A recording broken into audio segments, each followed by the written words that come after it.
Good evening, ladies and gentlemen. Welcome to Tarnation TV and Flat Out Racing Network. And we're doing some stuff here tonight on a Thursday. It should be fun times. Seth Cole had a power problem. We're having some issues with some other stuff, but we're going to do our best and see if we can bring the race number 9 of 10 here, the Rolling Thunder Talladega Challenge, season number 68, race number 9 of 10. So we're getting there. It's very exciting on all aspects. And yeah, this is going to be fun. So we got, my name is Blaine Donham, of course, joined with not Seth Cole, but Jack Mitchell. How you doing, Jack? Doing good. It's been an interesting night to say the least, but hopefully the sim racing gods out here are able to make up for what's been kind of a chaotic background. I don't know what even word to describe what's been happening other than chaos backstage, but we're here. We're ready to go. Let's hopefully have a good race. Yeah, we had to postpone some things. As you can see now, we're getting ready to go racing. The race directors were nice enough to lay back just a little bit and let us figure some things out. So we thank you, like Josh Metallic, Rodney Sullins, all the RTG staff, Schilling, Jeffries, Nausker, working with the broadcast here. But yeah, we're coming around here now to green flag action. 66 laps on the clock. Rodney Sullins up front. Green flag in the air. I do not believe my reboot has fixed the weird lag issues I was having, but perhaps it has. Let's just not talk about it. How's that? Let's pretend it doesn't exist. Yes. Yeah. Everything is fine. Out of sight, out of mind. Yeah.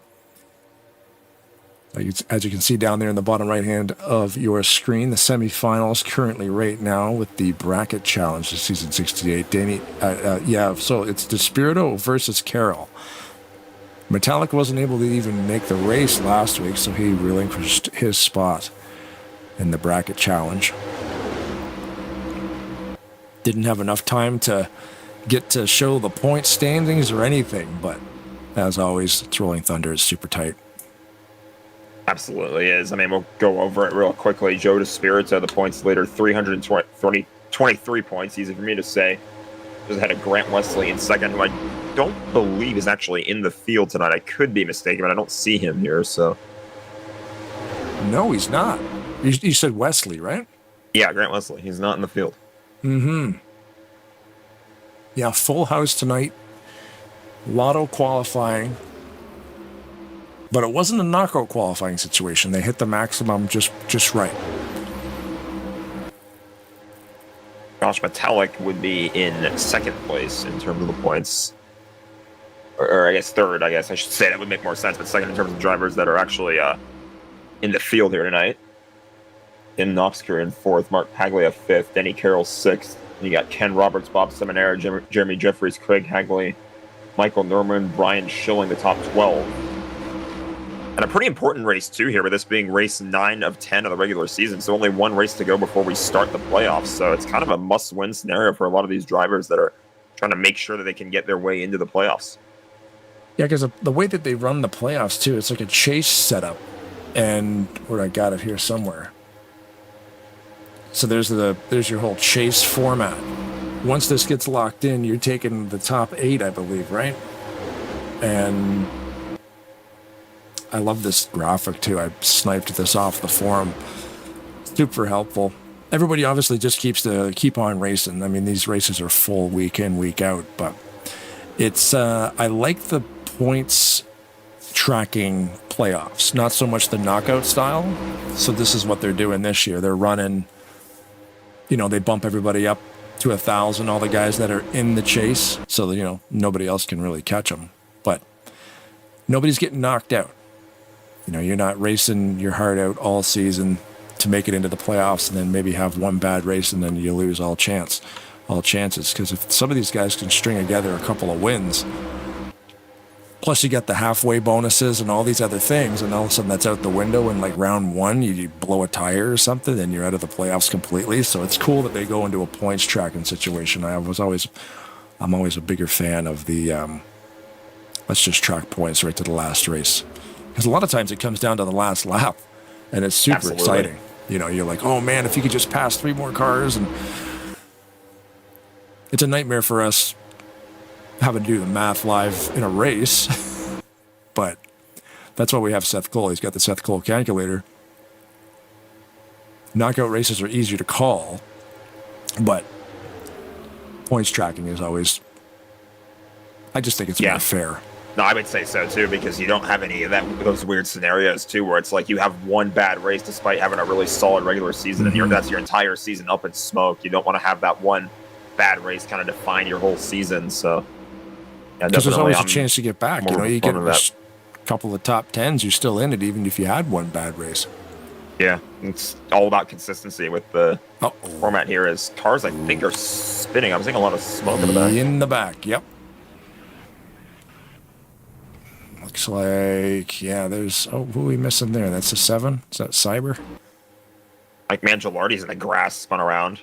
Yeah, we'll load up a replay there, see what happened. Happened in the back quarter of the field, so we had a wreck last week, happened in the front row. That was wild. One of the biggest accidents I think we've ever seen. I just turned over to YouTube and I saw a car upside down. I did not notice that in real time, because I think this is just perfectly, what happened to me just now perfectly encapsulates what's been going on with us behind the scenes. I saw the tire marks. I saw the smoke. I did not see any cars. Oh. They were completely invisible, so I have no idea what happened. You might have a core, your core INI file might be conflicting with the server. Possibly. Oh, I see what happened there. It looked like Mangialardi in the 97, or sorry, Makarski in the 97 got into Mangialardi in the 29. Somebody just spin out on traffic just a little bit. A little bit. He wasn't square enough there.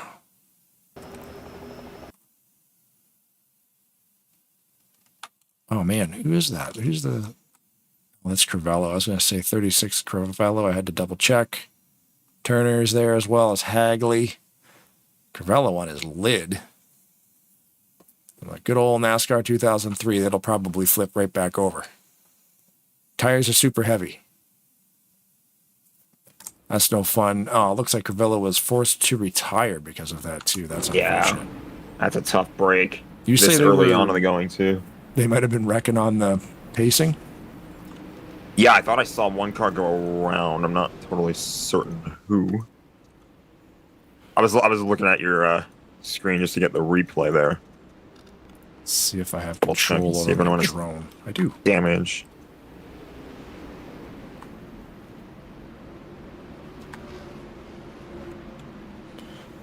So as always, thank you very much to the anonymous donors. We don't know who they are. That's why they are. That is the wrong button. The anonymous, everything's. I've never pushed these buttons before. I promise. Every single day I use this software, and today's the day where everything's going to get messed up. Anyhow, thank you very much to the anonymous donors, as you can see there, in memoriam of all the fallen members in the military. Thank you for your service, and of course. The graphic is also on the infield for all the drivers that have raced here and passed on. It's crazy when a league runs as long as Rolling Thunder Gaming has. You can have a list of not retired numbers hanging in the rafters that deep already. But it's a neat game. One of the best simulators around, and a lot of people come and go. Yeah, definitely the community with this is probably one of the strongest I've ever seen, and it's just insane to see how I talk about this with Seth all the time, but it's crazy to see how far along the support for this game and its community has come, because it's called NASCAR Racing 2003 because it came out in 2003, and it's what are we 23 years later? It's still all on what to this day. So yeah, and all these people, it's weird because I'm 45. So I was in high school when the internet sort of went public. The internet's existed since the 70s, I think, but it was more in a business situation. Companies could communicate with each other, and then they eventually made it World Wide Web. Everybody had access to this internet thing, and we were all learning how to use it in grade 9 and 10, the mid 90s. But then you end up getting to know people that you've actually never met in person before, which is kind of crazy to me to think about. Like even you guys, like we know each other, we talk to each other every week, but never met you. It never, that's not kind of how it worked before. You'd only kind of know people you'd met. But then we get online in these racing leagues and we're running with these people every week. And then like hopefully someday you actually get to meet some of these guys. Well, case in point too, Rod Weston, the 19, Tarnation TV co-host, he's out here somewhere. And is Robert Spring in the race this evening? Currently in P2, I believe. Okay, so they are right now. They're at Rod's house. Oh, there's Robert looking at the wall. But seeing that he had an issue exiting pit road, that's going to set him back a little bit. So this is a thing too. Like we play this thing, and you get to know people in the racing leagues. And Robert made the drive to go hang out with Rod for the week. So they're actually in the same house right now. Rod set up a room for Robert, and here they go. They still made it to the track. I think Spring made it there yesterday. Might have even been today. And guess what? They didn't even miss a race because they're both out here running, Insane. And it's like NASCAR 2003 has priority. He just drove into a different state probably to see them. I can't remember exactly logistically where they're located, but it's pretty neat that you hang out with people online and then you're able to actually, make it work. Yeah, I mean, you never would have thought that you would have met these people or known who they are, and then you make some of the best friends that you've ever made because of it. There's a guy we used to do stupid YouTube stuff together. And he has now had, when I first met him online, he had no kids. Now he's got two. I think the first kid, I think he's like 12. Like, I've known him that long. He had no kids, and now he's got a 12-year-old and a 9-year-old. Pace car is bailing on us. Over to Spirito after all that, still maintaining the lead. I was going to say same front row, but flipped as how we started the race. It was Rodney and DeSpirito. Now it's DeSpirito and Rodney. All right, I know you guys are getting ready to go back. I'll just give you a bit of an update here real quickly. I'm trying to get the stream scheduled on the FRN side. Hopefully people know, obviously, that we do the simulcasting with Tarnation TV, so they've hopefully migrated their way over to Blaine's channel, but cannot set it up apparently on the phone. So what I'm going to do is when I eventually get my power back, we'll just take the footage that's on Blaine's channel, put it as a replay over on FRN. Okay. Yeah, sorry about that, dude. I had to reboot my OBS. Nope, it's all good. Yeah, I kind of nuked the FRN broadcast because the Tarnation TV broadcast is set up to, I think by default, YouTube, when it loses a signal, ends the video. I have Tarnation TV set up to keep looking for a signal so I can actually do a reboot and then reconnect it and it'll resume. And then on the replay, it'll just be a hard cut. So I could go dark for 10 minutes, but then on the replay of the video, it would just be a hard cut right into they would delete that dead space. And I totally forgot that FRN wasn't set up like that. Nope, yeah, all good. We'll just migrate it over when I'm able to, so if people miss it, as it's happening live, they'll just get to see the replay at a later date. Cool. And for anybody who does not know, that is the voice of Seth Cole on the phone. We were able to still be able to talk to him on the TeamSpeak phone app. Yeah, I kind of set the trend of the gremlins tonight, I think. So yeah. I'll get out of your guys' hair. Hopefully it ends all the issues, and have a good race, a good broadcast. Awesome. Thanks, Seth. Thank you, Seth. Yeah, just all kinds of gremlins today, to be honest. So and over the course of this week, too, we were broadcasting an iRacing event over on FRN earlier this week. And yeah, I was in the situation of having to watch the race on YouTube because of frame rate problems. Yeah, and it's weird. It's hard to recreate the stuff. It just, everything comes together. It's weird sometimes. Here we are heading into lap 13. Despirito, Sullins, and of course Denny Carroll right there. Brian Lovell behind him. Despirito, great position right now. Obviously, in that battle with Denny Carroll for the bracket challenge. Carroll actually not that far behind him either. Only be 3.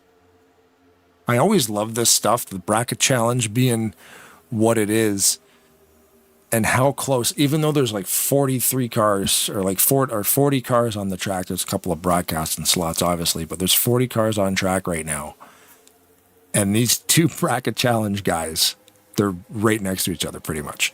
You know, this whole entire hornet's nest of cars, and they're fighting each other, and they're literally that close, you know. They just seem to find each other. Yeah, like it could be a 35 position gap, but no, it's only a 1 position gap, 1 or 2 position gap. You know, you can see him, he's right there.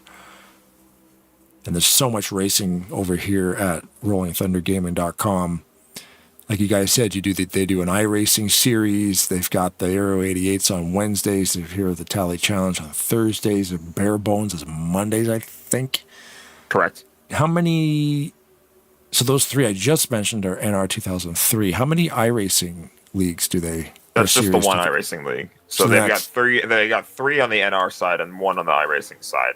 So and Monday, Tuesday, 4th, Wednesday. if you want to count the Amish Survivor Series that runs once a year too. So. Oh, okay. So Monday, Tuesday's iRacing, and then Wednesday, Thursday. Monday's NR, Tuesday's iRacing, and then it's NR the rest of the week. Ooh, Rodney switches lanes, sees that top line moving with Kazi. That's going to break up that battle, too. That's going to leave Denny Carroll in the sucker hole in the middle. He doesn't have any help.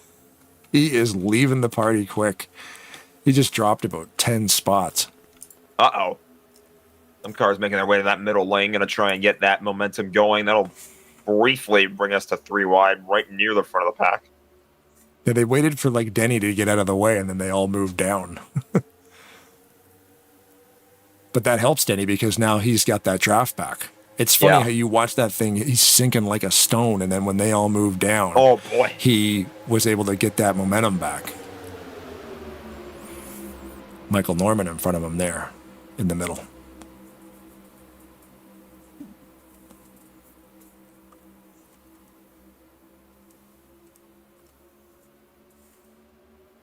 Yeah, again, big thanks to Rolling Thunder Gaming for having us in here doing this stuff for them on Thursdays.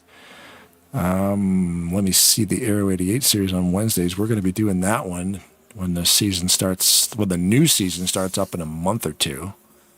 So that'll be exciting. Oh, yeah, Rodney door banging with the 088 there, Novsker. They contact there. They've kind of gotten back to single file out in front of the pack. Yeah, connection seems to be holding together pretty good. I don't know what the issue is on my end. Obviously, I'm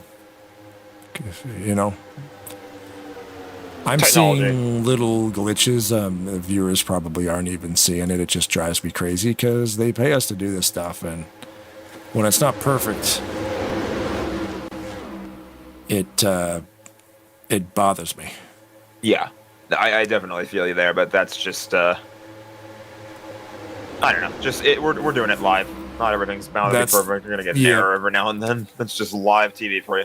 All I'm seeing is like these little minuscule lockups every once in a while, but it's running, so we're doing all right. You're dealing with that. I'm dealing with cars blinking because of the INI problems. Yeah, that might be a core that thing. That has no power. It's the gremlins have definitely invaded us this week, but we're managing. Well, there's your top 10 right there. Billy Alisar, Graham McDonald, Randy Waugh, Richard Martin, Luigi, Tim Anderson, Greg Palmer, John Godfrey, Greg Lovell, Brian Lovell, and of course Joe DeSpirito up front there. Lap traffic. Who's that? Tom Dixon. Have to catch Dixon being a lap down. He'll make his way to the high side of the racetrack, get out of everybody's way. I unfortunately don't have Dixon's paint scheme. It's good to see Tom out here. But he kind of going 2x2. That kind of made the pack a little bit tighter now. They were 3 wide all over the place for a little bit, but then they had to go 2x2. Bit of contact there. Ooh, yeah. Randy Watt tried to force his way on the inside. Everybody was kind of fanning out back 3 wide again. They had to go to just 2 lanes there to avoid the lap car, and were able to do so. And then they spread out a little bit more once again, knowing that they could get a little bit more racy, and that almost led to disaster. Catastrophe. Oh, okay. We got Tim Anderson moving up 1 lane there. Always interesting to see these moves. You know, they're trying to read what's coming, especially, you know, if he's running out the review mirror, trying to judge when's a good time to pull up in front of that line as to not interrupt the momentum. And they're just going to go around him.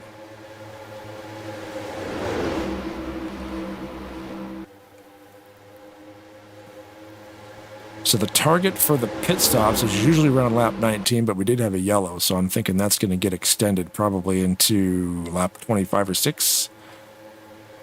I didn't make a note of when they were actually pitting. And they kind of just pitted for that early yellow, so that would probably push it back by a few laps, like you said, about lap 25. Because they all are migrating to that low line.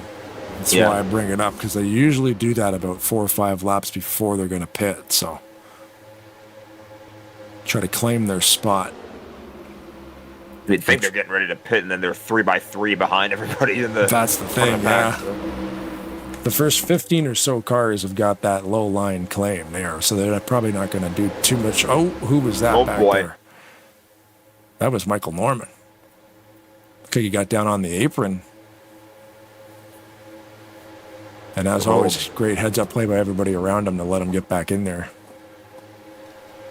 Yeah, some guys definitely doing a little bit of jockeying for position.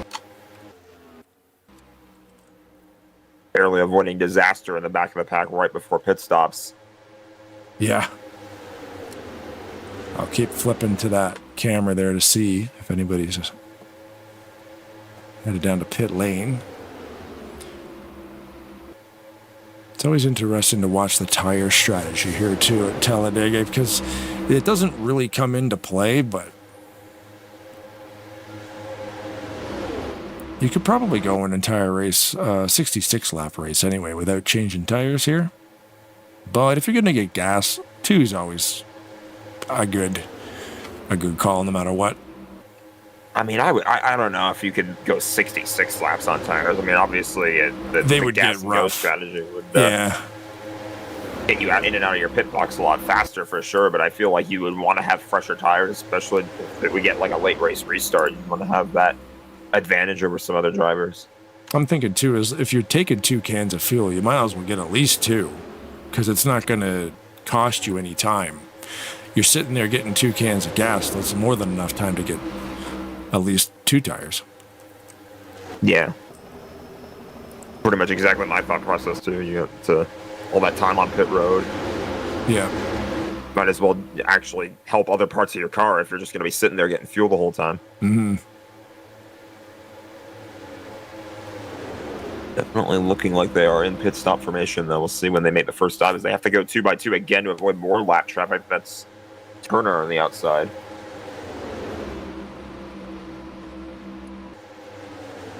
Nobody makes the hard left yet. Got Graham McDonald sitting there in 6th position. We'll be there tomorrow night at Primetime Racing League. He's one of the top level guys over there, Keith Bynum. They've got Tarnation TV calling that race live, the Firecracker 400. It's Talladega, but it's going to be a long one. I think they're running 96 laps. It's a long race. Sounds pretty long. Yeah, I actually I think last year Seth and I were calling that one. They ran a full 160 lap race at Daytona, so they like to do their long races on the 4th of July weekend. Oh, that makes sense. Yeah. That's cool that Graham is setting up a July 4th Independence Day race, because he's a Canadian guy. We had our day yesterday. Canada Day is on the 1st of July. But there you go. Happy 4th American peoples. Yes. Us Americans, hopefully you guys are going to enjoy a safe and fun holiday. Yeah, we get a day 50th off on a anniversary. Wednesday, which is kind of weird, but whatever, we'll take it. I got my day off on a Friday, so I'll take that Yeah. all day.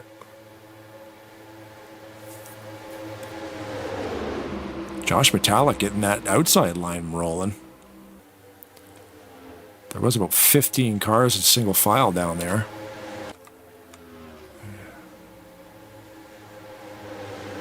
Reaching that pit road window, this is going to be lap 26 this time by. Yeah, like we were talking about how they went down there and they claimed that line single file, thinking, okay, they're coming. And now nobody is. I'm going to put Dixon down another lap here. Has to be some more lingering issues, I would imagine, with that wreck earlier for Dixon to be kind of already going multiple laps down and not really in line with anybody else. He hasn't really gotten a sniff of the draft as of late either. So Yeah, he's 2 laps down and he's running 55-second laps. So he's about 6 or 7 seconds off the pace because he's not in a draft. On board with Metallic. At that point, it's pretty much with Dixon the mentality of every point matters. Yeah. He's not really going to get to the win. He's not really going to be in that conversation late in the race. But you never know. We could have another crash. We could have some cars DNF and get better point positions than those. A season like this, every single point matters. I am seeing radios light up in the chat, so I believe there are some cars getting ready to make their way to the road. Okay.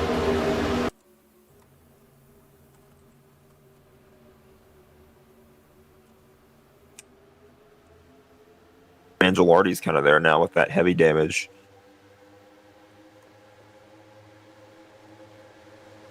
Spirito leaders in. Yeah.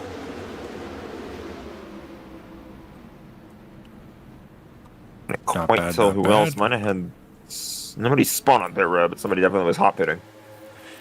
Yeah, I definitely saw some ribbons getting laid down there before. Big smoke cloud, some new stripes on the tarmac. Or ribbons, as we call them.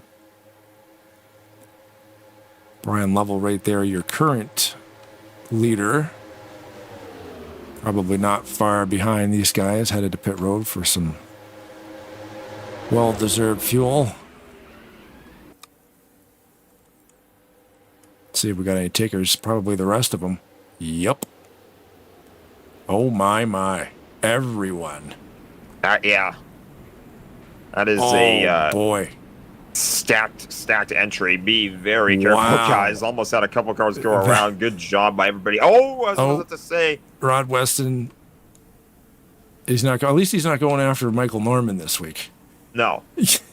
Everybody kept it straight, too. I nearly commentator jinxed it. I was just talking about how they all did a good job not to spin on pit road. I guess he didn't totally spin, did Reston, but... Yeah. Rod got... he was bounced off him, but everybody kept it rolling, so that's pretty awesome. That was a lot of cars coming in. Yeah. That's kind of the definition of what it's like to pit at Talladega. All those cars kind of surrounding you because you don't want to go down a lap. You don't want to have that problem of you pit by yourself and then you don't have any drafting help. You're almost guaranteed to go a lap down if that were to happen. So everybody really did a good job of staying together and not having too many incidents besides that. And I love that so much, watching like 16 cars come to pits under green, and then they're bumping each other, they're scraping, they're kind of getting a little bit squirrely, but they all kind of make it stick. And I'm like, man, this is pretty awesome. Like, you're going 200 mile an hour down to 55. Some guys are hot pitting, some guys aren't. Some guys qualified last. They need that first stall, and they're all able to get in there and get it sorted with a couple of close calls. Is always super cool. Doesn't matter how many times you do that. Coming to a green flag pit stop is nerve-wracking. Oh, yeah. It definitely just goes to show you how good these drivers are. And Brian Lovell, every single week. Brian Lovell pitted from the first position. He's out there about third or fourth right now, so Metallic to the lead. For that recent run, Metallic in the lead, as you said. Joe DeSpirito running the lead on that high side. Still leading Danny Carroll in terms of that bracket challenge battle as well.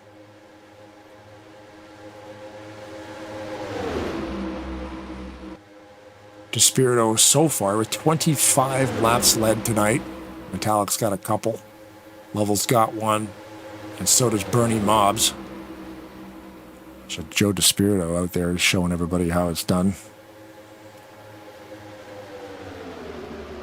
That was a close one.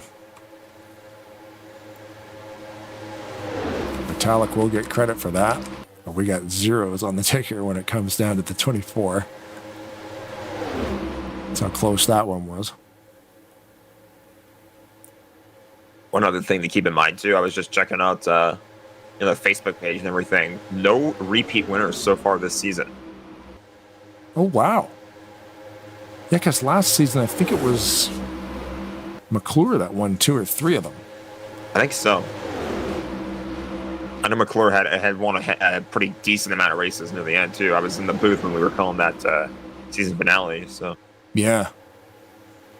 Yeah, so far this season, nobody has won more than one race. Wow.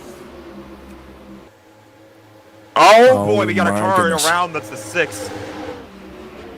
Big crash there as we got that lap 32 started. It's going to put us right back under yellow. More cars. Bob Seminero's upside down. Mark Paglia involved. Oh, Cody man. Lamas has heavy damage. Robert Spring, Glenn Harris. That's a huge crash. Yeah. Coming right over the start-finish line.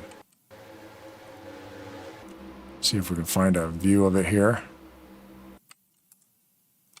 It happened about halfway back. Just as they were entering turn 1, I believe.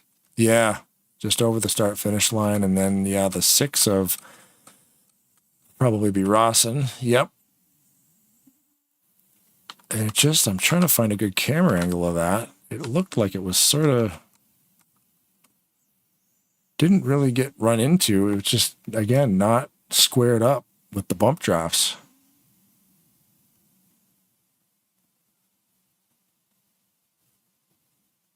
Yeah, Lamas got into Rawson, but Rawson was kind of readjusting because he was running up on the back of the 38.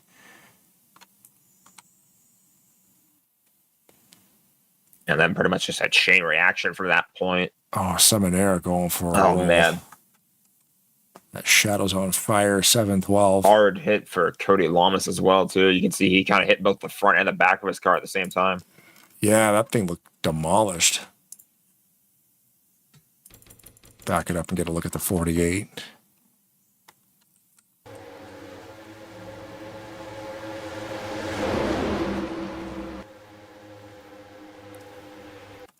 Oh, yeah, the roof flaps helped, but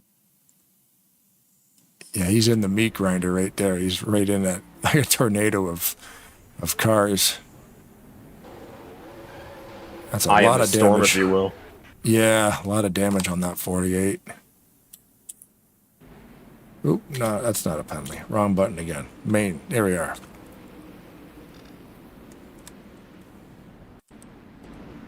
So far, not seeing any... Oh, Ulysses Sandoval ducked back out.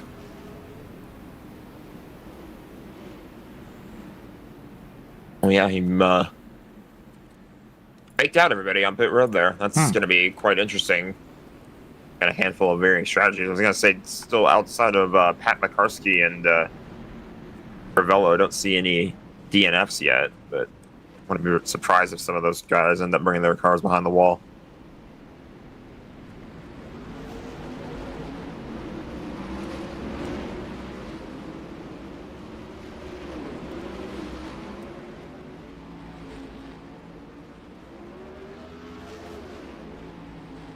Take advantage of some caution flag pitting, which is always good.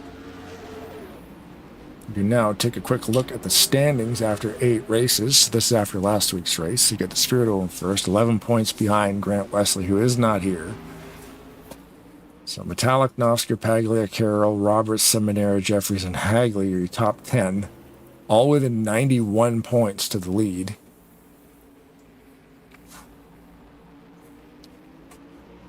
It's always so close, man. And a lot of times, really too, is. we end up having knockout qualifying, which means the server can hold about 40 drivers. The server can hold 43, but then I believe because they Couple use spots are left over for admins, for us as well. And RLM Arena requires a space too, right? I think so. Yeah, if they host their own server, I think you free up a spot. Either way, if more than 40 people show up, they got to do a separate qualifying session. Top 30 in points, as you can see there on your screen, all the way down to Robert Spring would be guaranteed to get in. Everybody underneath that would have to race their way in if they're in a knockout situation. Tonight they were not, so everybody who showed up got to go. And here we go now. We'll see that. Leaders are making their way on the pit road. This should be very, very interesting. You talk about how Grant Wesley not in the field here tonight, but the top two drivers outside of Grant that are here, Josh Metallic and Joe DeSpirito, going into the pits 1-2. And Ulysses faked them out again. See him there behind the pace car. He'll lead this lap. Getting that bonus point. Looks like fuel only pit stops for a lot of these guys too. Metallic only took fuel.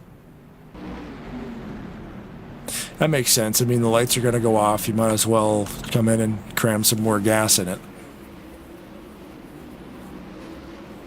Spirito, I believe, took fuel only as well. Those two drivers still 1-2, but kind of flip-flop now, as it's DeSpirito in front of Metallic. We forgot about the 33 lap, the midway points there a couple laps ago. Oh, yeah, true. Yeah, they would have the bonus points from the first 10.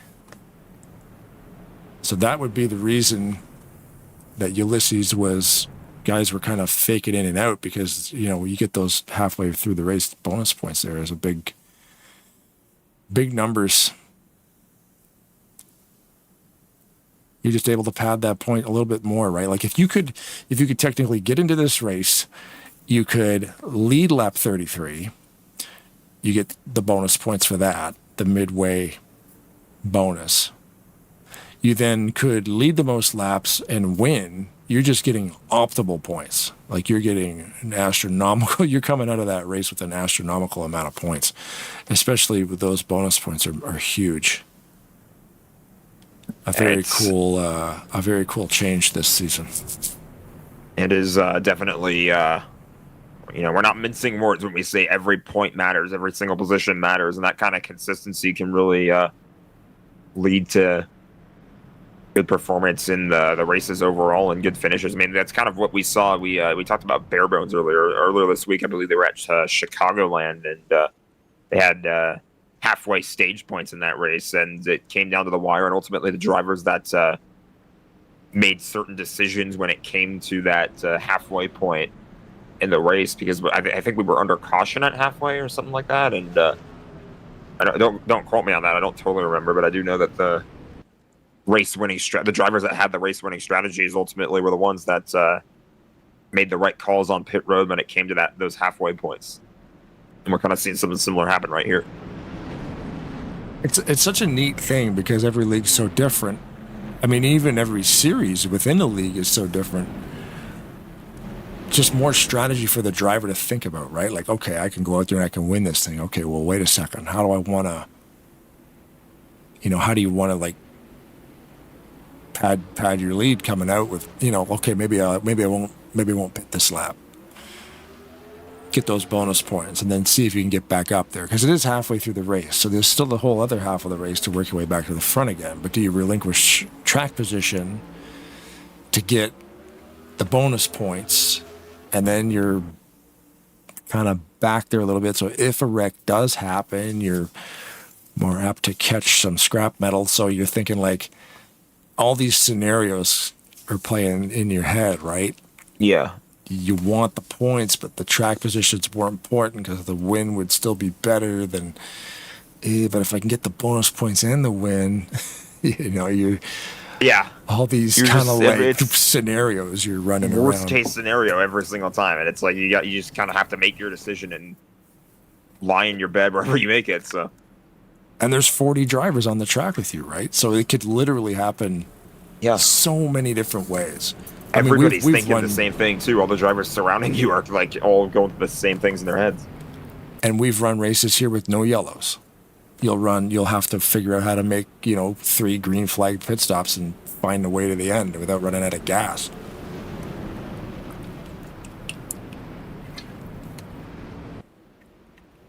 Just shows you that the people that are able to have the most success, definitely some of the best to do it. And, I hear about it a lot is that these wins here in the Talladega Challenge, they definitely, a lot of drivers kind of savor every win they can get. It's just so hard to find a checkered flag here. The competition is so stiff, but that makes it fun for you and me. That means it's fun to watch for us. Well, and even watching Michael come that close a few weeks back to winning one of these things, Even just finishing in the top 10, because I've raced with these guys before on Thursday night too, and it's just awesome to be out there with this many people in literally like my probably favorite video game ever. I've spoken of that too before, of like, what's your favorite video game of all time? I'm like, oh yeah, GoldenEye was pretty good, or Ocarina of Time. I was always a Nintendo guy. I'm going, no, NASCAR 2003 season. Because every brand new computer I've ever built since 2003, the first thing I install on there is this game. Has to be. I have to get NASCAR working. I don't care how long it takes. I will get this game working first, and then I'll worry about installing the rest of my software. I was pretty close to this one. When I got this PC, I got this new PC. What it was like 2021, I want to say. First game I got was Overwatch, because I'm an Overwatch guy. I had to get that dealt with too. But then the second thing I did, I was telling people, because we were trying to get like an offline project in NR going. So I was telling people, because I've been running off of a laptop for the last couple of years, and then I was I got a good computer now, so I'm getting NR. We're getting this thing working. So yeah, and the community keeping it alive. Just every night of the week. I mean, we're in a pocket here with these leagues that we deal with where there's about, probably a dozen leagues. Not to mention the hundreds of other leagues that exist. It just branches off, like a lot of them are tied together. You got a lot of same drivers kind of float around in the same dozen leagues. But then if you get out of this pocket, and there's so many leagues going on every night of the week. Yeah. So many different leagues, so many different series, online and offline too. So it's crazy. Yeah, the offline stuff too. Do you ever watch that? You ever watch Clable with his fake? He does the fake offline stuff where he's got like raunchy names for all the drivers, and there's no filter. That's a pretty funny one. The guy's YouTube name is Clable, and he runs a fictional series. It's a full season. I have to check that out after. It's funny. I can't even say what he calls it because of the language that's used, but he uses stupid versions of all the tracks too. He uses like an inverted Talladega, so the banking is the opposite way. Oh, yeah, I might have heard of that actually. or it's still Talladega, but there's no walls, so when they crash, they just fly off into the mountains. Yeah. And it's just a funny channel, like, yeah, cool. We got comedy channels. We got, Ken Roberts. Yeah, that might be a big one. Multiple cars up and over. Yeah. Ken went sideways through everybody there. Looks like Metallic got through it unscathed. Randy Ross spinning around. Denny Carroll as well. That's a big name there because that's the bracket challenge. What happened to Ken? We're just looking at him on this. I gotta get an angle on it here. Michael Norman, I believe, was the race leader at the time. Yeah, he is in the front of the screen there. So we gotta lock onto the 55 here. Get a different. Let's just go helicopter cam. That's always Old Faithful. Might not be the most spectacular looking camera, but it definitely. Oh, yeah. Again, he just as Rod Weston was about to bump draft the 55, it looked like they weren't squared up. No. The 55 was kind of moving right up, tucked in behind the 40 of Negron there on the outside. At least two cars went airborne there. Maybe a third.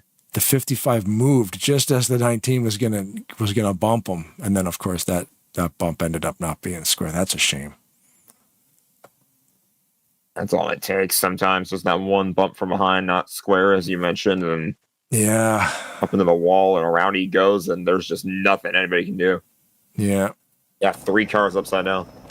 It's too bad. Yeah. It's everything happens so fast, a last minute move by one or the other. And then it's like, hey man, I didn't mean to do that. I'm sorry. Like, nah, it's nobody's fault. Wrong place, wrong time. Right place, right time. Looks like McClure decides to stay out. Rod Weston decides to stay out. Cyber, Rawson, and McDonald decide to stay out. And Michael Norman pitting from the lead. No pressure, Michael.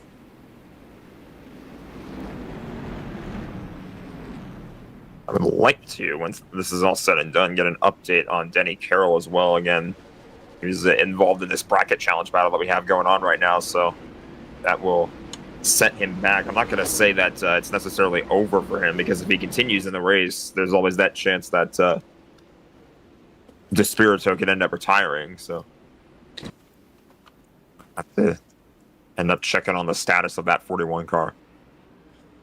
Yeah. Oh, an issue for somebody getting off pit road. Yeah, the 41 looks like he came out of the pits in 30th. Despirito is currently being clocked at 10th. I'm showing him in 10th. There's only been 2 cars. Go ahead, sorry. Somebody stopped on the bottom of the track there. That's Robert Spring again having issues coming off pit road. I'm not sure where that happened, if that was just him coming off pit road or if he spun up. He's got some right side damage and he's slow to get back going. More problems with the 74. Yeah.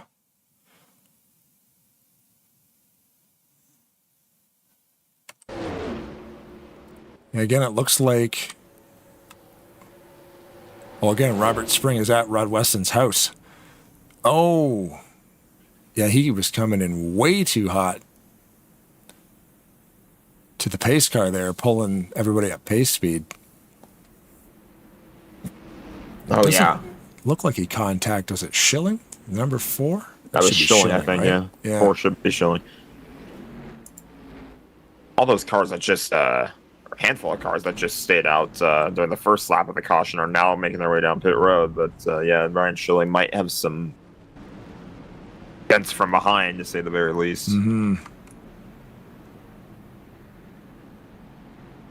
It's another tough break too for Spring, because he was involved in that. He had kind of a similar incident earlier in the race. I think it was either the first or second yellow. He was spun around on pit road exit. So yeah. Well, like the wall says, this is Talladega. Indeed. Well, you're very much all right, Talladega, folks. Yeah. Everything happens quickly.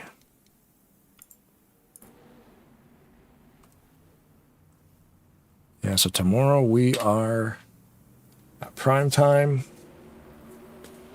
They usually go live at 9 o'clock, but we're going live at 8:15 just because they're doing a longer race, so they're going to start a little earlier. And then Tarnation TV will be back live with the Maverick Cup Series. We had this week off. Going back to Daytona. They start the season with Daytona, and then they start the second half of the season with Daytona. We got anything coming up on Flat Out? Yeah, I very nearly ran that Daytona race for Maverick. I was talking to people about practicing for it, but then we got word that we're going to be doing iRacing this coming week. I will go ahead and check the rest of the schedule just to make sure that I know what's in the immediate future for Flat Out Racing Network. But I do believe we have a handful of iRacing broadcasts for the next couple of weeks. So we'll that's pretty check awesome. That for you. Yeah, it's really fun. The iRacing side of thing is super competitive too. We've had a couple recent seasons where it's kind of been like a trial season here for RTG. They've had some people set up some iRacing events, and it was just a series of just fun races. They never really kept track of the points or anything like that. But this is their first official season now of iRacing where they've been able to have a championship, and it's been really competitive. Not the highest driver count, about like what 16, 18 drivers show up every week, but it's still really competitive and fun to watch. Nice. And that's Rolling Thunder, eh? So I noticed when I watched some of your broadcasts over there at the iRacing side of things, there is some familiar faces like Randy Waugh, Grant Wesley, guys like that. But there's a lot of people that don't race NASCAR 2003 that I've never heard of before. Yeah, a couple new names. Yeah, some like unfamiliar names. I'm thinking, oh, wow, okay, so people are finding Rolling Thunder, which used to strictly just be a NASCAR Racing 2003 league. But it's neat that they do have an iRacing series. Different tracks every week too, right? They switch it up. They don't just do Talladega, yeah. Yeah, they've got different stuff every week. So we've got coming up on FRN these next couple of weeks. On July 7th, we're calling the Echo Park, or I guess it's Atlanta, but same thing. 2008, we're there. The day after that, we're calling Progressive Super Speedway for the Aero 88 series. So we'll be back on the NR side of things. And then the following week, we've got the North Wilkesboro race cool. for RTGI Racing. Oh, right on. Oh, yeah, I forgot about that. There's a little documentary on YouTube where Dale Earnhardt Jr. went in there and like they rescanned Wilkesboro. Yeah, I remember that. It was a neat thing because like the track was kind of just going. It'd been forgotten for so long, and it was all overgrown, and they were like, "We got to get this track because it's a legendary track." Absolutely. I'm pretty sure too. Part of that was like they were hoping to get that track up and running again in real life at some point soon, and they pulled that off. I think they did, yeah. They paved it all and made it compatible with the Cup Series stuff and started racing there again, which is pretty neat. Pace car will get out of the way. We're going to start racing again. Critical restart here on lap 44. There's 22 laps left in this thing. Yeah, they will definitely need to pit one more time or at least a fuel stop.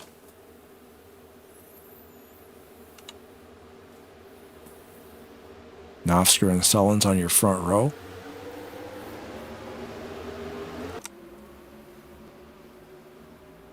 A couple cars look like they kind of get out of shape a little bit there, but nothing too crazy. Did not like the restart. Bernie Mobbs seems to be, yeah, he's holding up that low line. He might have missed a shift, maybe he's missing a gear. I'm not sure. He's all right now. Yeah, a lot of motion in the back too. A lot of cars kind of changing their lanes a little bit. Nobody wrecking just yet, but it is definitely a little bit scary when you're seeing those cars quickly move from top to bottom. Yeah, they're like fit in line there. But Rodney Solon's now in the lead. Michael Norman right behind him, followed by Tim Nofsker, Joe DeSpirito up in the fourth. Art Paglia up here running in sixth too. I guess fifth now. He's been involved in a couple things today as well. Here has Paglia, so nice bounce back for that 28. Yeah, we don't talk about Paglia a lot, but he races a lot, and he's very consistent. Yeah, I mean, like that with a lot of these guys. Has a win this season too. Let's see, Paglia. Yep, he's in fifth. Has one win, 2 top 5s, 5 top 10s. I mean, say no more. That's quite consistent. Oh yeah, I mean it's weird. Like guys are consistent, but we don't really seem to talk about them much. But you stay out of trouble, and unfortunately, Cody Lamas was a focus on the broadcast because he got demolished in one of those wrecks. Maybe sometimes it's nice to just be sitting in the back a little bit. Like, not really at the center of attention, but people are still thinking about you because they know how high up you are on the points, so they know you're still a realistic threat at possibly taking the championship. Yeah, and he's only 1 point away from the position in front of him too. Like on that chart, it'll say the difference between positions. He's only one away from taking up the next spot on those overall standings. So always a contender. Of course, there's John Godfrey in the 711, responsible for modifying Talladega to be a little bit wider. Oh my! Good Lord. Yowza. Randy Waluigi. They got squirrely back there, man. Wow, I thought that was going to be another accident. That was great save They're by still everybody. kind of getting a little bit squirrely up at the way back of the pack. I'm looking at... can't quite tell who that is. There's a couple cars on the top right behind Greg Palmer. You got Ken Roberts again, Rod Weston. They were jostling each other a little bit for position. Nothing too crazy, but they were definitely... All those green cars. Yeah, a lot of green cars. Like the 3 green cars in the whole field. I always drive a green car, so if I was in this race, I would probably be involved in that. Yep. And it would scare me half to death. I don't know how these guys do it. No, Racing wheel to wheel here.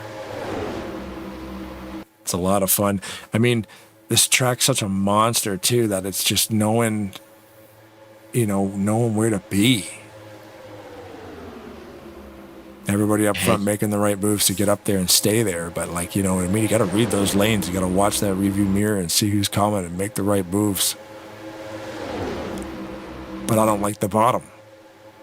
Right? So sometimes the bottom's where you got to go. And I'm like, I don't want to go down there. And then you end up going backwards. And sometimes it's the other way around. I don't like where the top is going, but you have no choice.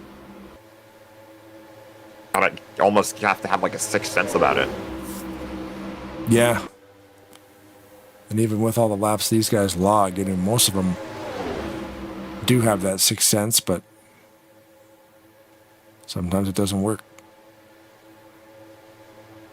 Only 2 cars that we've lost this evening were Curvillo and McCarskey to that earlier wreck about 43 laps ago. Everybody else is still here. Tom Dixon and Graham McDonald have hooked up. I was going to say they're about 27 seconds off from the leader. But you know what? Having a drafting buddy is always good. Yeah, at least you're not by yourself. Yeah. To build up a little bit of draft. I mean, if the pack catches up to them, they'll obviously swallow them up pretty quickly, but better to have at least somebody with you than just be chugging around at this track by yourself. Yeah, and there's another little pack there of Spring, Seminara, Lamas, and Rawson. That's 33, 34, 35, 30. So that's position 33 to 36. They're sneaking up on Mangialardi.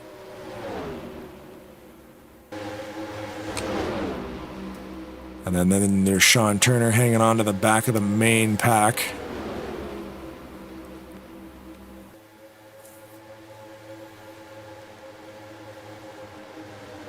I feel like slowly but surely at the front, that inside line is starting to get a little bit more momentum. Everybody's kind of slowly making their charge up towards the front of the field. Mm-hmm. Led by John Godfrey.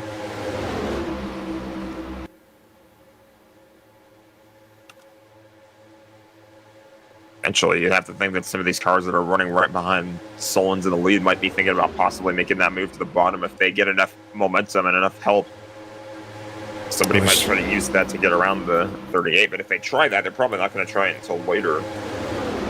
Yeah, I was just going to say that the cars that are in front of the 7-Eleven on that middle lane, I mean, they're keeping an eye on them. And if they think that they can do it, right? I mean, if that line appears in your review mirror at the right time and you got to run, you might as well, make the lane change and see if they can help you go forward.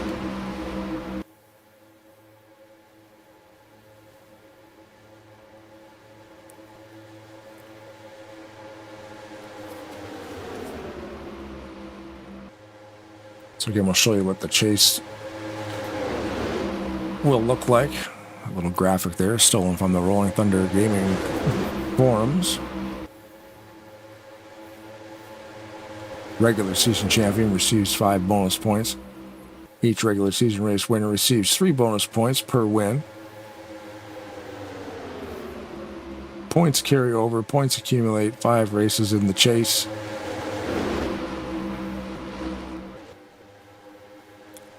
So we're race number 9 of 10 of the regular season. That's not over yet. Oh, here we go. Move's being made. Nosker to the inside. Oh, wow. Michael Norman did not go to the bottom. Michael Norman's going to be the odd car out. He kind of stays up there on the top by himself. Just about everybody getting in line. Yeah. A little bit of contact in the back. Ulysses Sandoval, I think, was trying to get in line there. I was surprised everybody went for that. Yeah, they did. Usually it's like 1 or 2 cars, so there's like 4 or 5. And there goes Norman. He's stuck kind of all by himself in no man's land there.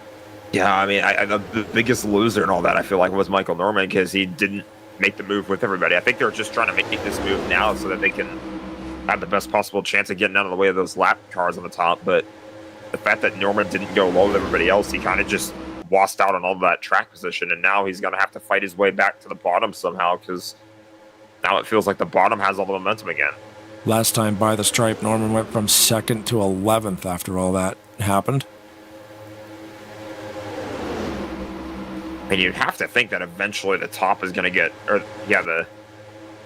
it's the inside of the track surface, but it's the top lane in terms of the pack. You'd have to imagine that they're going to get going again, but definitely that was a big setback for a lot of those guys, especially the 30.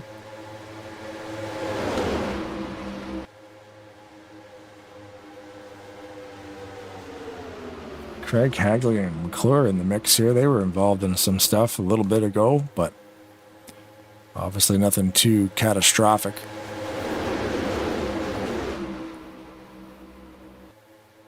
Sometimes you watch these accidents and you're like, oh no. But then here we are and we're still going forward. I do not have Cy Jones' car file.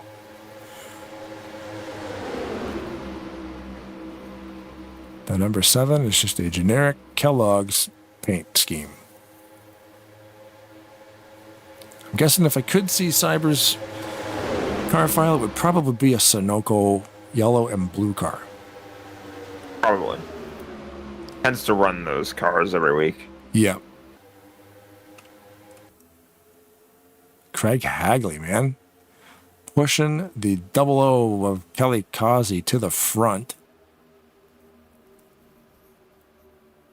Yeah, it's going to be a lead change. Yeah, might be. Really not somebody we've talked about that often today either, and he's now up in this conversation. Look at all this pack racing we got going up at the front. Everybody knows it's crunch time, under 10 to go. I'm pretty sure we need to pit one more time, don't we? Do we? I think. We might. I think they came out of there 20 to 25 to go, I believe. I can't remember now. If I was a professional like Seth Cole, I would have written it down. Should had Seth stick around on his phone and yeah, be the Larry McReynolds for us this race. So Kelly Causey did get credit for that lap led, so another lead change to add to the tally there.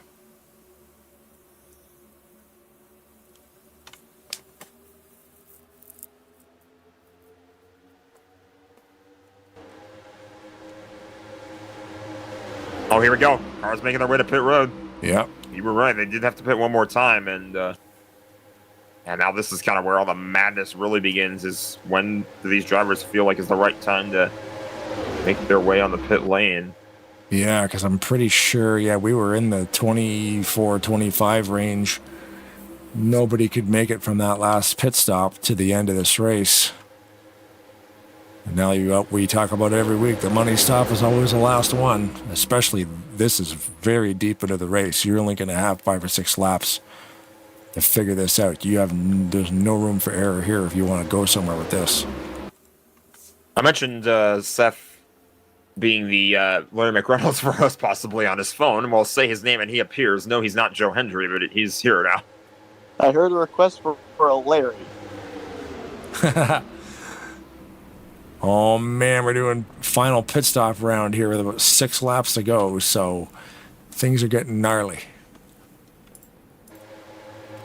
Yeah, as you said, Blaine, these guys, when they went back green, they were going to be about 2 to 3 laps short on that restart. So we're talking about only half a can of fuel, only about maybe 3 seconds. Are we under in the pit caution? stall. I think I just saw the caution lights light up. Yeah, we're under yellow. Oh, okay. Yeah, we are. Huh. So pit road will be closed. This pack of drivers are racing back. It looks This is going to be quite interesting. I can't quite tell who was involved in that, but yeah, race back situation is going to be Randy. Randy Wall leading the field. I mean, that's I see a lot of damage on still Cody Lamas. He's still chugging around after earlier, but I mean, yeah, that's going to make things very interesting in terms of when the caution came out too, because some cars might, if the caution came out where some cars were making their way on the pit road, there might not have been, everybody might not have made it under the commitment line before the caution flag came out, so that could lead to some penalties potentially. We'll have to take a look at the moment of caution, but yeah, that kind of throws a wrench into everything so far. Yeah. And like some guys might have to go, even though they close the pits. So you got to go anyway because you can't make it all the way around. Sometimes that's a thing too, right? So I got the lights on the pace car, looking for smoke. Might be Robert Spring. Robert Spring on his way into the pits got turned around. Lights are green still. There's nobody comment. Yeah, okay, there was a car coming, so that was the reason for it there. Oh, again, Spring. Yeah. So yeah, that from that. One car, there was at least one guy making his way on the pit road too when the yellow came out. Everybody else, it looked like there was nobody else there. So only one person, I think, is going to get penalized for coming to pit under a closed pit road. Yeah, it looked like it's probably going to be Tom Dixon. I'm going to rewind it here and see if I can see when they close the pits. You'll see the flag man there. Yeah, everybody was able to get in. And then they pulled out the yellow right there. So Spring will get charged for it, and so will Dixon. Everybody else has to stay out on track.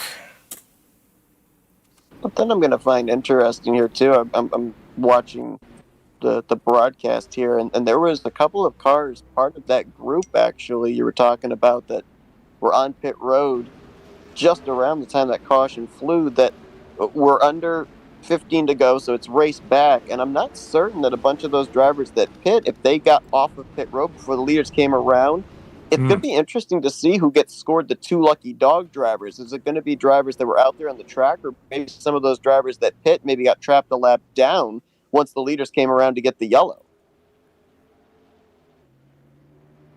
Novsker got hit with a black flag. I think he just cleared it. Yeah, when the yellow, like Seth, what you're saying, like the yellows come out in a situation like that where there's cars coming in, cars coming out, pace car coming out, locking down the, it's so many weird things can happen. It'll be interesting to see how this all gets sorted. Like, I'm wondering if some of those drivers that came off pit road that maybe got trapped a lap down, everybody else was on pit road, so they probably got to take the wave around, but you'd have to wonder how far down the list of the lap down cars do we go to find the two free pass machines.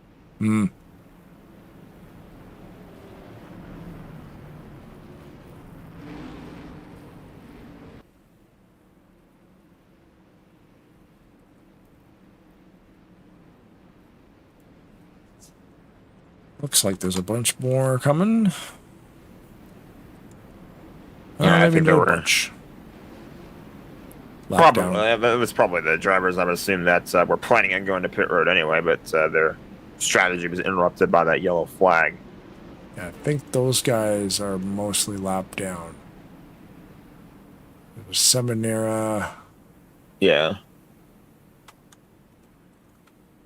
Martin. Yeah. Yeah, these are lap down guys. Everybody kind of involved in that earlier caution. mean, this just totally changes the dynamic of the race. And race control does have the ability to fire the green earlier than usual.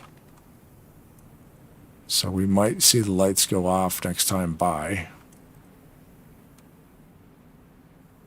Tell you Currently what, at too, lap. it's kind of split down the middle in terms of will we see a perfect 9 for 9 and different drivers go into victory lane or see a repeat winner. It's about half and half inside of the top 10. You got former winners in Carroll, DeSpirito, Sullins.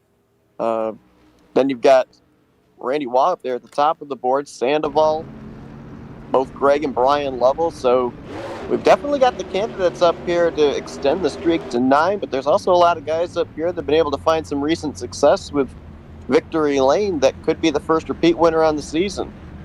Something else interesting, too, we've kind of touched on this a couple times over the course of this race, but this kind of flips the bracket challenge battle as well. Denny Carroll is now ahead of Joe DeSpirito. DeSpirito has kind of been leading in terms of that battle for pretty much the majority of this race after there was an incident where Denny kind of was left alone to dry in the middle of the track. There were lanes around him that he couldn't find his way into, and now with this yellow coming out when it has, it's put the 41 ahead of the 24.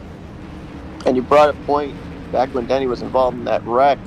Fortunately, my phone battery's been able to last to watch the entirety of the broadcast here, and Denny took a pretty good shot into the inside wall when he was in that wreck, and you mentioned about keeping an eye on him for the rest of the race. I've kind of been keeping track of the 41. He is up to speed. He is still able to stay in the lead pack, so I don't think this is necessarily just a ploy to try and gain traction over the 24, hoping that he's able to stay up to speed. I think that car still is competitive. I agree with you. So, yeah, I haven't really noticed any kind of fall off or anything with Denny Carroll so far. It's just been a little bit easier to look at Joe DeSpirito just because he's been in front the whole time. But we'll see now that the roles are flipped, what exactly will take place with that.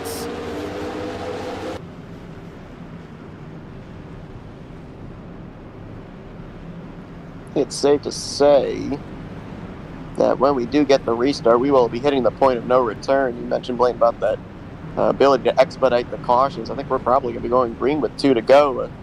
In regulation, green, white, checkered. So more than likely, next flag going to end the race, whether the caution comes out before we get the white or the white flag waves. Pace car leading the pack down to the back straightaway here. The custom Camaro pace car, the big number 3 on it. Rest in power, David Cannon. We miss him every single week that we do these races. Mm-hmm. Same with a bunch of the others we've ended up, unfortunately, losing during the course of the past few years. Robbie Nisus, Wiley Coates, Bob Dixon, of course, as well.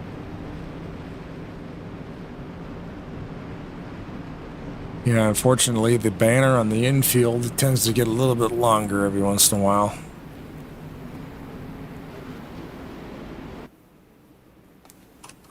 So Randy Waugh's got the inside, Denny Carroll to his right. Randy is the leader and opted to just stay where he was. The leader does have option to switch lanes. But we see it time and time again. As they get wound up, you kind of want to be on the bottom. That's for sure. But the bottom, last time we had a restart, did not get that good of a jump. I think there was a little bit less help. I feel like these guys now, though, in this restart, they're going to be a lot more eager to be right up on the leader's bumper. And I already kind of tell that with Ulysses Sandoval right behind Randy Waugh. So we'll have to see if the 96 is able to stay on his back bumper. Here we go. 2 to go to settle this thing. Randy got a good jump. He could almost make a lane change now if he wanted.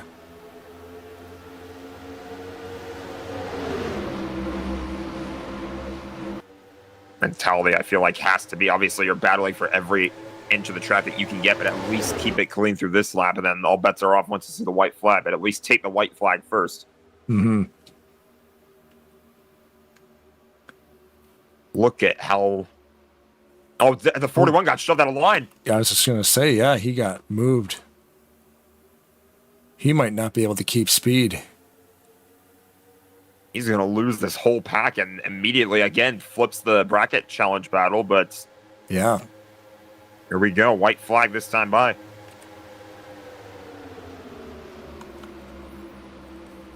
Your leader right now, Randy Waugh, then Ulysses Sandoval and Joe DeSpirito. 38 on the outside. Trying to get that outside line rolling. Yeah, I'm not seeing a whole lot of momentum, as I think we might have had a car over the wall. They're crashing behind them. That's a huge wreck. Oh, they're putting the moves on Randy. Ulysses Sandoval to the outside. Drag race. Here we go. Not enough of a push on the outside, or the inside, rather. More contact. The 33 sent up out of line. Ulysses into the front. The Spirito trying both lanes. Oh, Ulysses is blocking hard. Another huge crash in the front. That's a big, big crash almost on the pit road. Rodney Sullins. I did not see in real time who took the checkered flag. Ulysses Sandoval. Was it Ulysses? Yes, sir. There you go. And then you got Ulysses the 38, Sandoval. and then you've got Greg in third, I do believe. Yep, DeSpirito ended up in fourth. I was scrolling through trying to work my way back up to the front because it felt like the further and further it went during that course of that last lap, there was wreck after wreck. I mean, there was massive, massive wreck coming out of 4. Guys, I might be wrong, but I think the top 3, I think Waugh, Carroll, and Sandoval stayed out into that last yellow. I think Denny got shuffled out because he ran out of fuel going into 1. I think Randy ran out of fuel coming out of 4 that led to that secondary wreck. Ulysses was the only one of those top 3 that had the fuel to get home. Right, because they were skipping. We saw guys, wow. Yeah, because the 41 dropped very fast. He did. He had to have been out of fuel. I didn't even consider that. It looked like in real time he just kind of got shuffled up out of line. I didn't realize, it didn't even enter my brain that maybe he just ran out of gas, but... Yeah, what he was thinking was he probably moved out of the way. Yeah. He ran out of fuel and then just pulled her to the right and hollered to everybody, I'm out of gas, I'm out of gas. Interesting, yeah, wow. Comes down to fuel mileage, as always. Ulysses Sandoval, Rodney Sullins, and Greg Lovell with a huge push, getting Rodney up there. And getting himself a podium finish, too. And we are indeed 9 for 9. Ulysses is our 9th different winner on the season. Nice, yep. Doing a little bit of dual burnouts with his buddy Michael Norman. Yeah, we talk about the parody of this series every single season. You go back to last week when Joe DeSpirito went to victory lane. It had been over a season since he had picked up a checkered flag to get himself into the playoffs. Well, Ulysses Sandoval 1 season ago, he went winless and wasn't a part of the postseason. Obviously been very consistent this year, capping it off with a checkered flag. So, yeah, you mentioned it, Blaine. 9 different drivers. I think, Jackie, you mentioned it as well. 9 different drivers, 9 different checkered flags. There's going to be quite a distribution of bonus points when the playoffs are put together. Notice here, Michael Norman is helping the 096 because the 096 is out of gas. He's doing a Polish victory lap, but he's giving him a push. Ulysses has no gas left. I would love to, when we have an opportunity, go back and take a look at that last lap as well, because that was about as chaotic of a last lap as you could ask for. I think we had like 2-3 big ones there at the end. Yeah, cars dropping, like Seth pointed out, they're probably running out of gas, causing accidents because they drop like a stone. The reason why I missed the finish in real time, too, because there were so many cars that were flipping. I was spamming my arrow trying to get back into the front. They were just wrecking after wrecking after wrecking. It was hard to tell.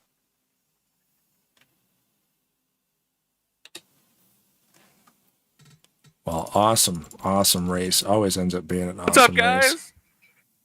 Hey, now, were you pushing Yes, Ulysses because he was out of gas? I was helping him do his victory lap. We need to teach you how to super speedway race. You don't push a car the opposite direction. Pro tip. Oh, I'm not even going to lie. I don't know how I made it through there, but I'm happy I got a top 10 regardless. And I led a few laps, so that was worth it. How's the weather over there, Seth? Dark. Is it still stormy? No, there's just no lights. There's no lights. There's no moon. It is dark.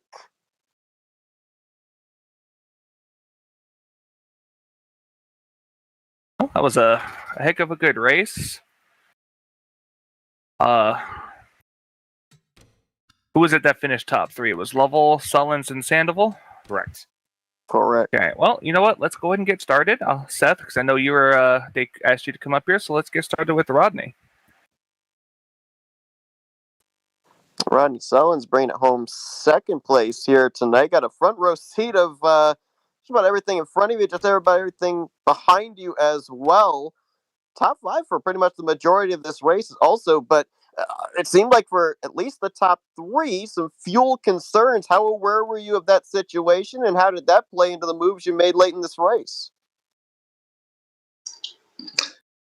Sorry about that, Seth. I had some guys talking over you there at the end. I heard a little bit about what you said. Yeah, it was an exciting race, kind of crazy. I had a little bit of up and down. I got probably one of the worst starts I've ever had in my life at the beginning of this race, and thought I was going to pay for it. Had a couple of guys kind of made some moves and left me out, and so it was an up and down night. But I'm happy. So if I didn't answer your question, please repeat it, sir. I'll just repeat the second half of it with the fact that it looked like there was going to be some fuel concerns for a couple of drivers that didn't pit under that last yellow. You had the fuel to make it to the end. Did you know the situation of those drivers in front of you, and how much did that play into the moves you made late? I didn't know how much they were going to be able to save during that last run. So when they didn't pit, I knew that it was either going to be really close. So it was on my mind to watch. I was keeping my eyes on the front few guys. Looks like I'm guessing Denny felt like he wasn't going to make it, so he kind of bailed out early. I think Ulysses said he ran out of gas when he crossed the line. And then I don't know about Randy. All I know is I think he was in a wreck, and I don't know if it was because he ran out of gas or if he got caught up in something else. But definitely had my eyes on those guys. But I was good to go, and everybody that went in and topped off, as you said. But definitely had one eye on those guys and one eye on the track, one eye in the mirror, and one eye all around. Rodney, I had your back on that second to last restart, man. Me and you pushed right up to first and second. That was a fun restart too.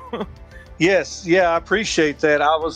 When those guys dove down to the inside, I hesitated a minute before I went down to see if you were going to go down too. I didn't have time.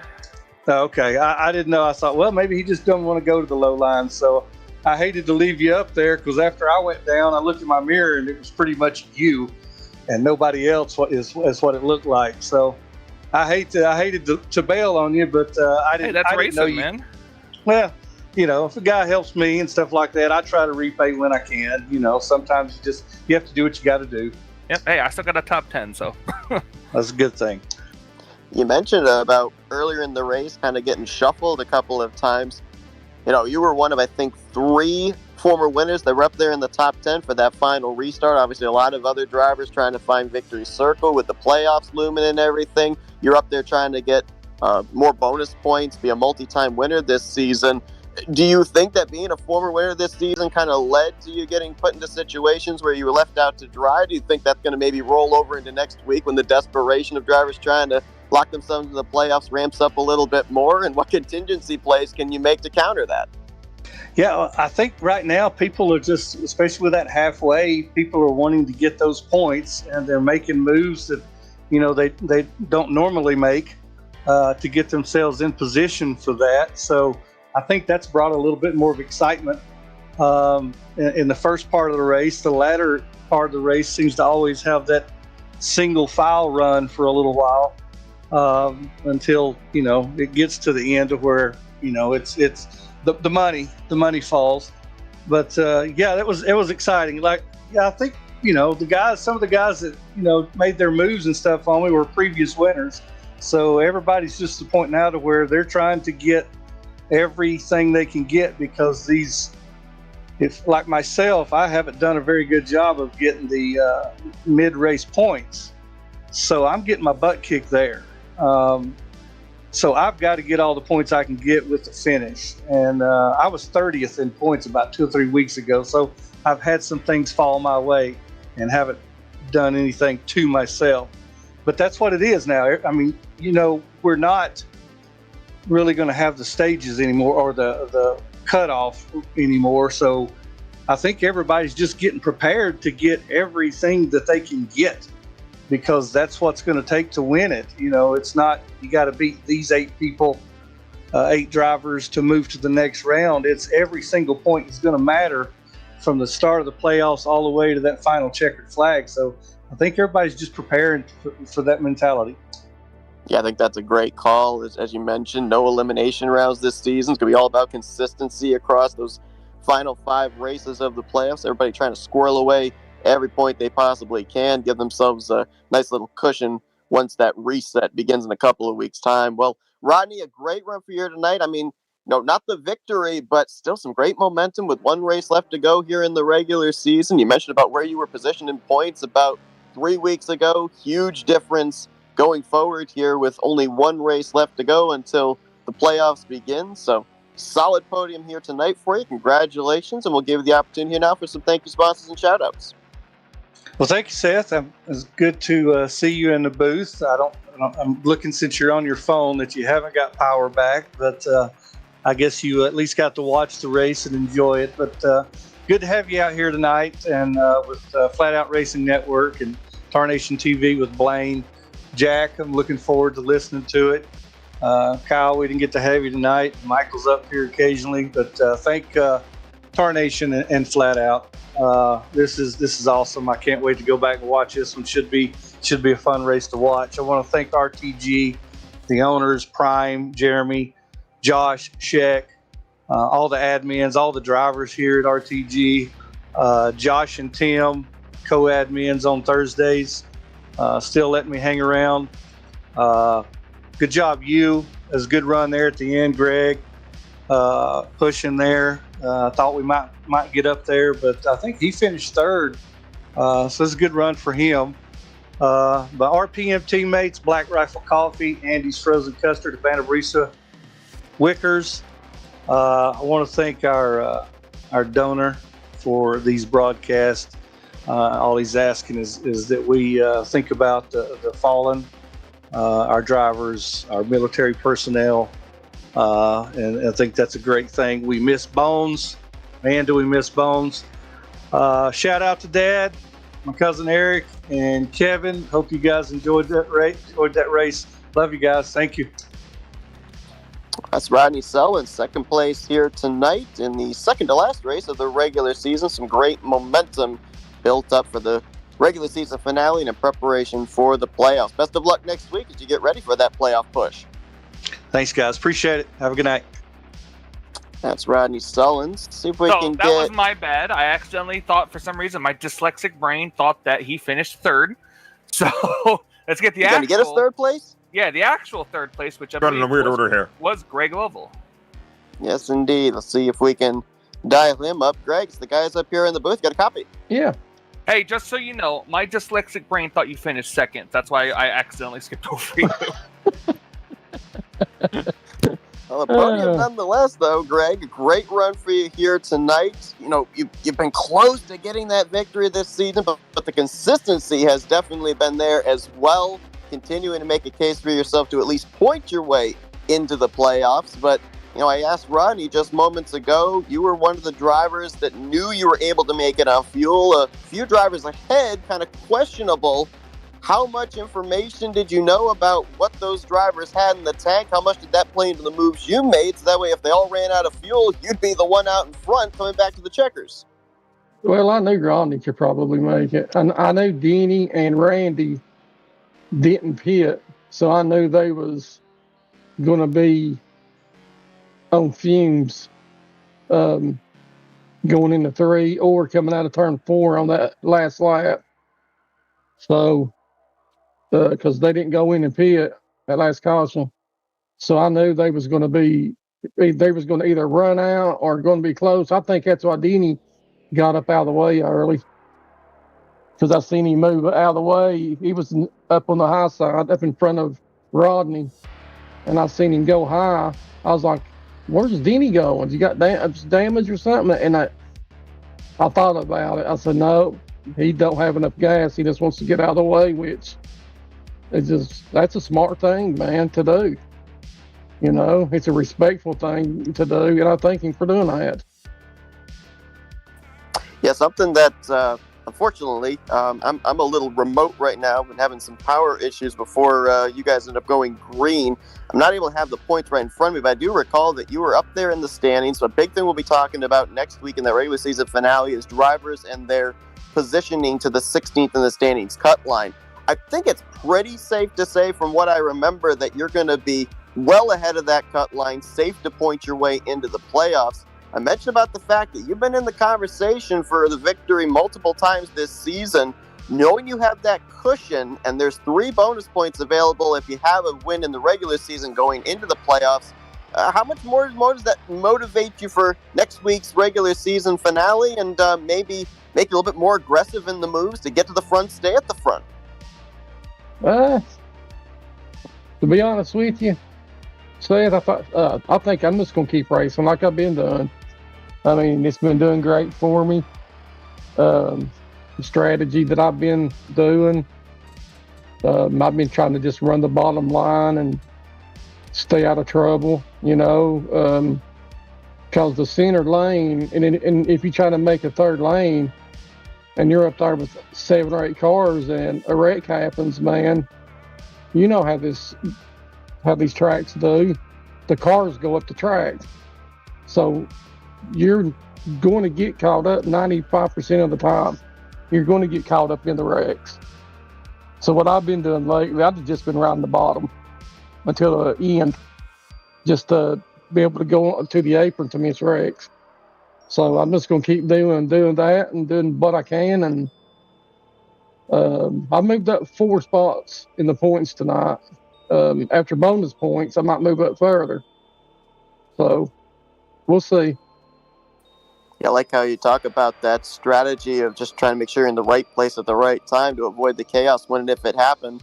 We saw a couple of pretty big wrecks here tonight. Saw that massive wreck last week, and certainly have to think that going into next week's regular season finale with the final few playoff spots yet to be determined, we may end up seeing a couple of decisive wrecks in that one as well. So far, you've been able to position yourself really well these last couple of weeks, climb your way up through the points, as you mentioned, on the ascent again here tonight. So the consistency definitely there, making a clear case for yourself to lock yourself into the postseason, and the best of luck of keeping that consistency up next week. See if that strategy works out for you, gets you on the plus side of a good finish, maybe even a victory to start off the playoffs, Greg. But before we let you go, floor is yours for thank you, sponsors, and shout-outs. A win would be very nice next week. But last week, when I got spun the tri-oval, I spun across the line, and I thought the race was over. I thought that was the last lap, or I would have finished 12th. But I got out of my car and realized we still had a lap left. So I ended up going from 12th to like 31st or something. So if I had them points added on to what I've got now, I might be 9th or 8th in the points instead of 11th. But anyway, I'd like to give a shout out to all the RTG admins, Sean Prime, Josh Batallet, Rodney, Jeremy Jeffries, Brian Schilling, let's see, Tim Knopfsker, all the guys, just like every one of them, man. They do a great job here, and they keep the racing good and clean and respectful. You know, that's a place I want to race at. I've always been that way. And I'd like to get a shout out to my home league, PRL. We got the Firecracker 400 tomorrow night. That should be fun. Give a shout out to you guys and Blaine for what y'all do. You know, I'm gonna definitely go back and watch this race. Firecracker That was 400 Nick's. live tomorrow on Tarnation TV. Yes, indeed. Be sure to Thanks, tune Greg. into that one. Yep, I got a special card tomorrow night. So looks good too. Yeah, I saw the preview of that. Thing looks slick. So, hopefully we see the same kind of speed out of that tomorrow night. Maybe see you in Victory Lane with that livery. Keep up the consistent runs that we've seen you do here on Thursday night. Congratulations on the solid podium finish here this evening, and best of luck in that upcoming regular season finale next week. You look to lock yourself into the postseason. Yep, thank you, Seth. That Buffalo Bills car is fast, man, but I wish the Bills was fast to win the Super Bowl. I don't think it's ever going to happen, though. Well, that's Greg Lovell, third place here tonight at Talladega Super Speedway. And as mentioned, he climbs up in the point standings, so he'll more than likely be a driver we're talking about next week, just looking to preserve his spot in the playoffs. May have locked himself in with the good run here tonight. All right, let's see if we go down to Victory Lane. You need a little assistance to get there, as we understand, potentially ran a few crossing the start-finish line, but see if we can get a hold of Ulysses Sandoval. Ulysses, the guy's up here in the booth. Got a copy? It was about time, wasn't it? When was the last time I have won? Yeah, how was the last time I won? Last year? It's been a while. Yeah, I want to say it was, I think it was season 66 was the last time you went to Victory Lane. You had a multi-win season that season, as I recall, so running a bit of a winless streak.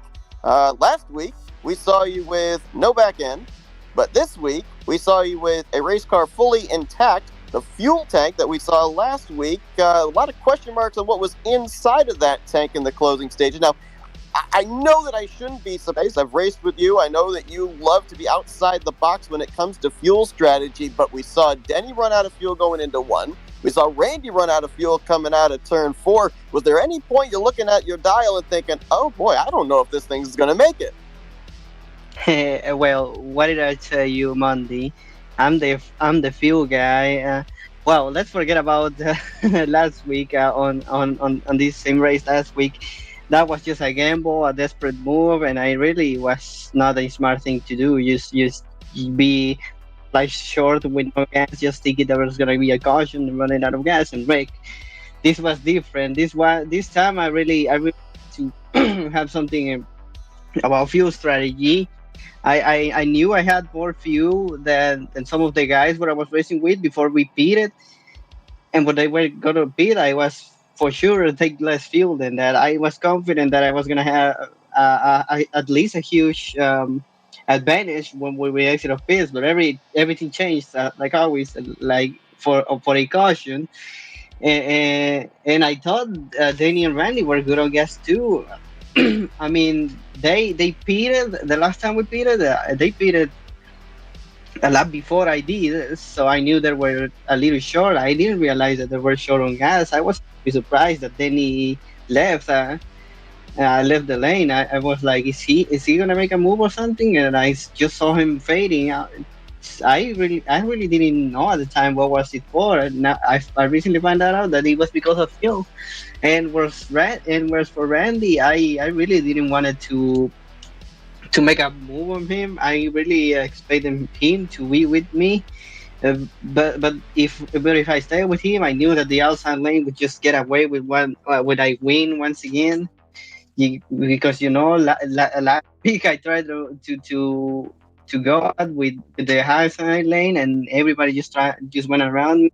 But when I took it easy, so this time I'm gonna take it easy. So I made my move. It worked more than I expected because the entire field I ended up pulling backward, and that was something good because I ran out of a little before I took the checker. So I nailed it this time. I nailed it on Friday. Actually, my last win before this one did the same way. Gas before taking the checker, but it was well enough. I nailed it because that's how I go with fuel strategy. I nailed it once again. So able to dial up that same page of the playbook, same results with your victories. And I've become the 9th different victor on the season. He also had a little help there too. He did have a little bit of help there. You are correct. You become the 9th different winner on the season. A top 5 run here tonight, maybe even a top 10 run with where you're positioned in points, you would more than likely be going into next week's regular season finale, already secured in the playoffs, just trying to maybe better your seeding. With having the victory here, those extra 3 bonus points, how does that maybe now change the mentality going into that final race before the playoffs are put together? So, well, it's been a while since I felt this way, you know, without any pressure about next week, or I think next 2 weeks, because we're off, right? Maybe so. So yeah, Did you say we're off? Because I don't think we're off. I don't think so. I think Oh, we're racing next week. So we're racing next week. It'll be a week without nothing to worry about, because I found a break on this series after so long, and because last month was the worst month on my racing career on NR, I could say. It was just good opportunity, wasted on DNS, lots of rest. It was forgettable. I can finally, and this time I finished with a rear, so everything is going up every time. It's going great. This time I finished with a rear.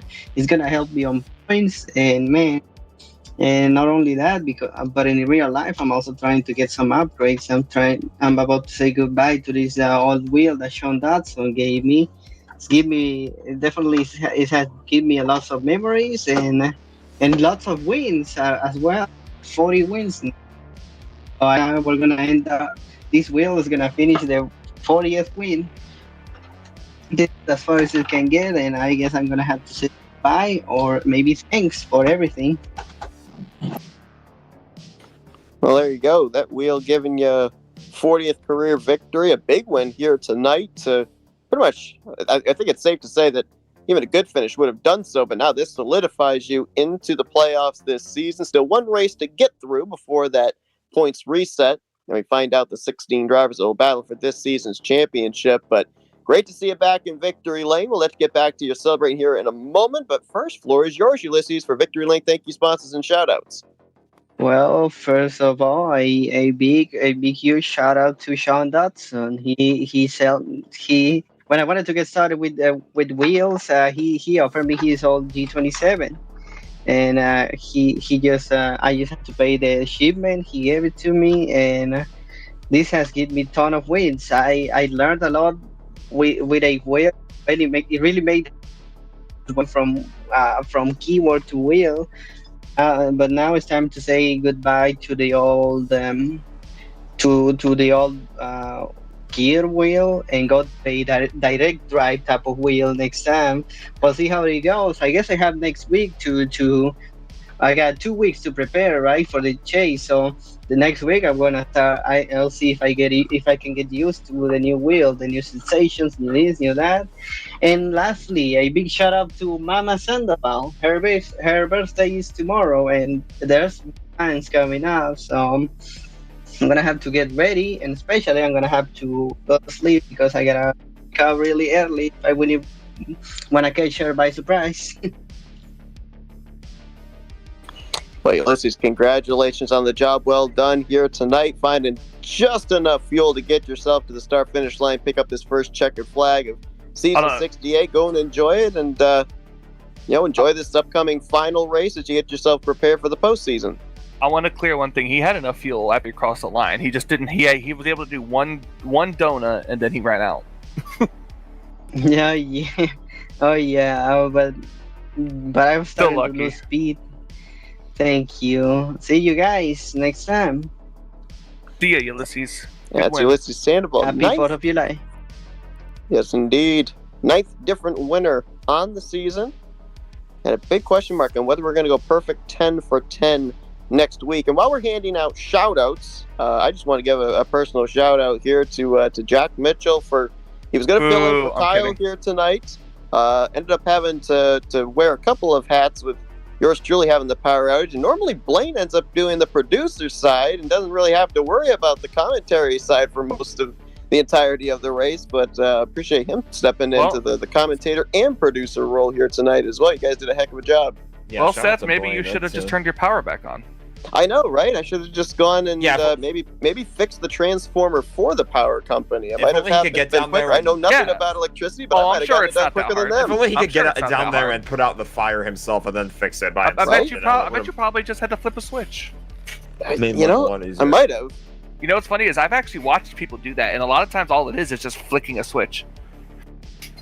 No, it was Well, when again a- the thing was on fire. When a but, transformer catches fire, Yep, they put out the fire, then flip a switch. all right, come on up, show me how it's done. anyway, no, I appreciate that, and I appreciate Blaine too for helping me out with like the commentary role as well. Definitely, I don't hear him talk that often in the broadcast that I watch, but yeah, he definitely made that a lot easier. A lot of unfortunate circumstances this week, but it was really fun to be a little bit more hands-on in terms of this race, and yeah, definitely shout out to you guys as well. I mean, I've been doing commentary for FRN for only about just about a year, I think. Actually, is around I think last year when we did the Firecracker 400 stuff, my first race, and it has been a blast. I have loved every second of it. I've loved all the races that I've gotten to call, and yeah, just being a small part of being a small cog in the machine is definitely been really, really enjoyable for me. So thank you guys so much for having me on, and hopefully we get to do it again. I know you and we've got a handful of more races to call in the future, but I know I'll be back at Talladega in a couple weeks, and hopefully that won't be the end of it. I was debating on putting you on a whisper, but I was like, nah, better not. Let him have fun. Hopefully we'll be back up to full gear next week. Hopefully Kyle will be back in the booth. On the Hopefully AEW my power pay-per-view? will be back. Before we sign off though, Michael, you've been our resident driver, our FRN driver and everything. You've been down there in the field these last couple of weeks. We saw the massive wreck last week. We saw a couple of wrecks this week. You had to do some juking and jiving to be able to get the top 10 here tonight through the tri-oval. It certainly seems, at least from the spectator point of view, that the anticipation, the intensity, maybe even the desperation has ramped up a bit here as we draw closer to the playoffs. Do we expect, from a driver's point of view, to see a lot more of the nervousness, I guess one could say, and the mentality for next week with only one race to go? Well, from a driver's standpoint, a lot of this has to do with, you know how when you get into single file lines, there's a lot of stack up. Well, a lot of times people can't react to that, and that causes a wreck. Sometimes, lately it's been people running out of gas without letting people know. So they're just, they get run into so quickly. But yes, I feel like it's going to ramp up, especially with this. It depends on what the point standings will officially look like going into next week as the last race of the season, or for regular season, sorry. And, it looked like I was sitting 7th in points, but I have to wait for the overall point standings once they get everything all situated with any post-race EOLs. But even for me, like, being 7th in points just doesn't seem safe enough. And it's kind of a hard decision to say, well, next race, do I just ride around like Cody Lamas and get wrecked anyways, or do I just try to go for it? And if I wreck, it happens. That's a tough mentality. And, these guys are some of the best that, super race at Talladega.